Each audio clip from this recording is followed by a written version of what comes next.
Hello friends, સ્વાગત છે તમારું મારી યુટ્યુબ ચેનલમાં। આજે આપણે બનાવીશું મસાલો ભરવાની કોઈ પણ જાતની ઝંઝટ વગર શાકભાજીથી ભરપૂર અને પાઉંભાજીના ટેસ્ટવાળા એકદમ ટેસ્ટી અને હેલ્ધી અને ઝટપટ બની જાય એવા પાઉંભાજી પરાઠા। તો ચાલો જોઈએ આપણે તેની રેસીપી। પરાઠા બનાવવા માટે અહીંયા આગળ સૌથી પહેલાં આપણે ઘઉંનો ઝીણો લોટ લેવાનો છે। મેં અહીંયા આગળ 1.5 કપ જેટલો ઘઉંનો ઝીણો લોટ લીધો છે। તેની અંદર 1 નંગ બાફેલું બટેકું અને મેં છીણી લીધું છે, ગ્રેટ કરી લીધું છે, એટલે બાફેલું બટેકું લઈશું। 2 થી 3 ટેબલસ્પૂન જેટલા આપણે ઝીણા કટ કરેલા ગાજર લઈશું। 1 થી 2 ટેબલસ્પૂન જેટલા આપણે કેપ્સિકમ ઝીણા કટ કરીને લઈશું। 1 થી 2 ટેબલસ્પૂન આપણે ઝીણી કટ કરેલી ડુંગળી લઈશું। લીલા મરચાં ઝીણા કટ કરેલા લીધા છે મેં। થોડી કોથમરી એડ કરીશું। મસાલાની અંદર આપણે અહીંયા આગળ અડધી ચમચી લાલ મરચું પાવડર નાખીશું।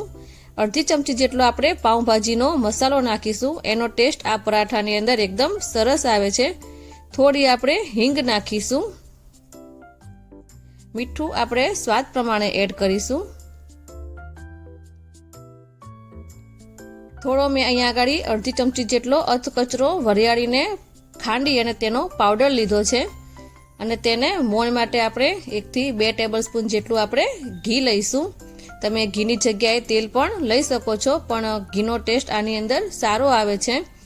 આ પરોઠા બનવામાં એકદમ ઇઝી છે અને ખાવામાં એકદમ હેલ્ધી છે। પાઉંભાજીના મસાલાથી આ પરાઠાનો ટેસ્ટ એકદમ સરસ આવે છે।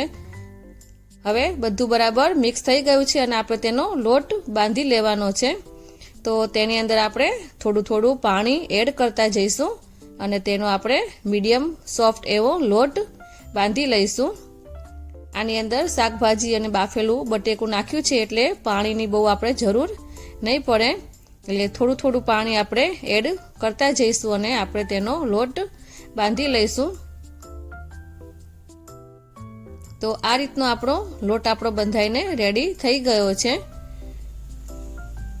હવે આપણે તેને ઢાંકી અને 5 થી 10 મિનિટ માટે આપણે તેને રેસ્ટ આપીશું। 5-10 મિનિટ પછી પાછો આપણે ખોલી અને તેને મસળી લઈશું અને તેમાંથી થોડો લોટ લઈ અને હાથમાં હથેળીમાં થોડોક મસળી અને ગોળ આપણે રાઉન્ડ શેપ આપી દઈશું અને પછી આપણે તેને વણી લઈશું। થોડો કોરો લોટ આપણે લઈ અને લોટમાં ડીપ કરી અને આપણે તેને વણી લેવાનું છે।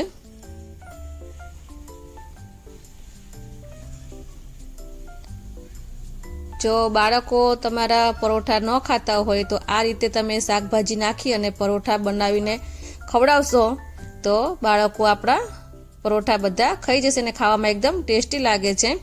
થોડું આપણે ગોળનું વળી અને તેની ઉપર ઘી લગાવી અને પાછું આપણે આલુ પરોઠાનું સ્ટફિંગ ભરતા હોઈએ એ રીતે સ્ટફિંગ કરી અને પછી તેને પાછો આપણે મસળી અને રાઉન્ડ શેપ આપી દઈશું અને થોડો આપણે કોરો લોટ લઈ અને પાછો આપણે પરોઠાને રાઉન્ડ શેપમાં વણી લેવાનું છે। તમે બાળકોને નાસ્તામાં લંચ બોક્સમાં તમે આ પરોઠા બનાવીને આપશો તો બાળકોને ખૂબ જ પસંદ આવશે। આ પરોઠા બનવામાં પણ એકદમ સોફ્ટ બને છે અને ખાવામાં પણ એટલા જ હેલ્ધી છે અને બનવામાં પણ ફટાફટ બની જતા હોય છે। તો આ રીતે આપણે પરોઠાને વણી લઈશું। તેને મીડિયમ થીક આપણે વણવાના છે, બહુ પાતળા પણ નહીં અને બહુ જાડા પણ નહીં। હવે આપણે એક તવી લઈશું, એને ગરમ કરી અને તેના ઉપર આપણે પરોઠાને શેકી લેવાના છે। નીચેનો ભાગ થોડો શેકાય પછી આપણે તેને પલટી લઈશું અને પાછું આપણે તેલ લગાવી અને તેલનું આપણે ઉપર લગાવી અને તેને આપણે 2 બાજુ તેલ લગાવી અને શેકી લેવાના છે। તમે તેલની જગ્યાએ ઘીમાં પણ તમે તેને શેકી શકો છો। તો તમે તમારી પસંદગી પ્રમાણે તેલ કે ઘી આની અંદર યુઝ કરી શકો છો। બંને બાજુ આપણે શેકી લેવાના છે।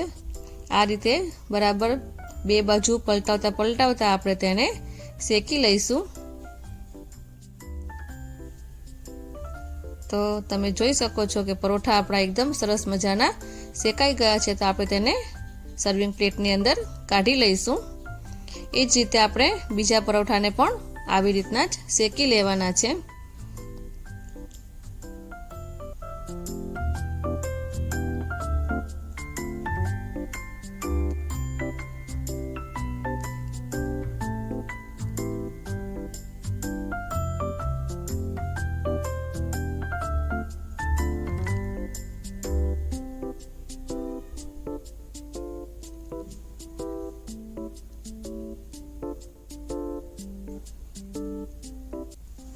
તમે આ પરોઠાની અંદર તમે તમારા શાકભાજી તમે તમારી પસંદગી પ્રમાણે નાખી શકો છો. તમે બીજા શાકભાજી પણ આની અંદર એડ કરી અને પરોઠા બનાવી શકો છો. તો તૈયાર થઈ ગયા છે આપણા સરસ મજાના ટેસ્ટી એવા પાઉંભાજી પરોઠા. તમે તેને ચટણી, કેચઅપ તમે ગમે તેની સાથે તેને સર્વ કરી શકો છો. તો આ ખાવામાં પણ એટલા ટેસ્ટી લાગે છે. તમે એકવાર જરૂરથી બનાવજો. તો તમને મારી આ રેસીપી કેવી લાગી મને કમેન્ટ બોક્સમાં જરૂરથી જણાવજો.